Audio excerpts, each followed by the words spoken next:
Hi అండి, welcome back to my channel. గోరింటాకు అంటే అందరికీ ఇష్టం ఉంటుంది కదా. అయితే ఈ గోరింటాకు మిక్సీలో ఎలా గ్రైండ్ చేసుకోవాలో, ఇందులో ఏం వేస్తే గోరింటాకు ఎర్రగా పండుతుందో మనం ఈ వీడియోలో చూద్దాం.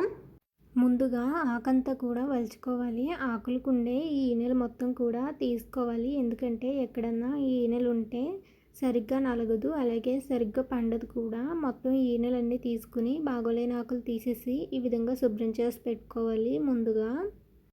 ఇప్పుడు మిక్సీ జార్లోకి కొద్దిగా వక్క, కొద్దిగా చింతపండు, అలాగే కొద్దిగా కవిరి, కొద్దిగా పటిక కూడా వేసి, తర్వాత 3 వంతులు గోరింటాకు వేసి కొద్దిగా వాటర్ పోసి మెత్తగా రుబ్బుకోవాలి.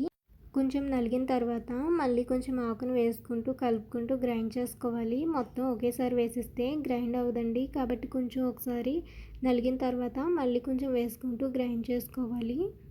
మరీ మెత్తగా కాకుండా కొద్దిగా గట్టిగా పెట్టుకోవడానికి వీలుండేలాగా రుబ్బుకోవాలి. చూడండి, గోరింటాకు అయితే రెడీ అయిపోయింది. ఇప్పుడు దీనిని వేరే బౌల్లోకి తీసుకుందాం. నాకు మొత్తం గోరింటాకు గ్రైండ్ చేయడానికి 40 మినిట్స్ అయితే టైం పట్టింది. 40 మినిట్స్ తక్కువ టైంలోనే ఎంత కలర్ వచ్చిందో చూసారు కదా. చాలా బాగా అయితే పండుతుందండి. ఈ టిప్స్ ఫాలో అయితే మీకు కూడా గోరింటాకు రుబ్బుకున్నప్పుడు మంచి కలర్ అయితే వస్తుంది. ఇక లేట్ చేయకుండా డిజైన్స్ పెట్టుకోవడమే. ఆకు ఇలా మెత్తగా రుబ్బుకుంటే ఇలా డిజైన్స్ కూడా పెట్టుకోవచ్చండి.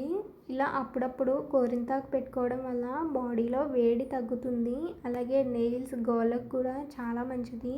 మీరు కూడా అందుబాటులో ఉంటే అప్పుడప్పుడు ఇలా గోరింటాకు రుబ్బి పెట్టుకోండి.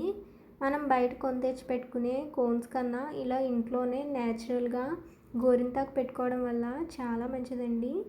ఇలా మొత్తం పెట్టుకున్న తర్వాత మొత్తం అంతా కూడా డ్రై అయ్యేంత వరకు ఆరనివ్వాలి.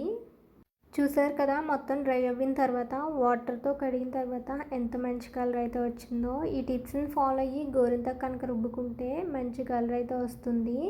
ఎప్పుడు పండని వారు కూడా ఈ టిప్స్ యూజ్ చేస్తే బాగా పండుతుందండి. చాలా తక్కువ టైంలోనే ఎర్రగా పండాలంటే ఈ టిప్స్ని అయితే ఫాలో అయిపోండి. ఈ విధంగా అప్పుడప్పుడు గోరింటాకు పెట్టుకోవడం వల్ల చాలా యూజెస్ అయితే ఉన్నాయి. చూసారు కదా, ఈసారి గోరింటాకు రుబ్బినప్పుడు ఈ టిప్స్ని మీరు కూడా తప్పకుండా ఫాలో అయిపోండి. ఈ వీడియో కనుక మీకు నచ్చినట్టయితే లైక్ చేయండి, మీ ఫ్రెండ్స్కి ఫ్యామిలీ మెంబర్స్కి షేర్ చేయండి. Thank you for watching.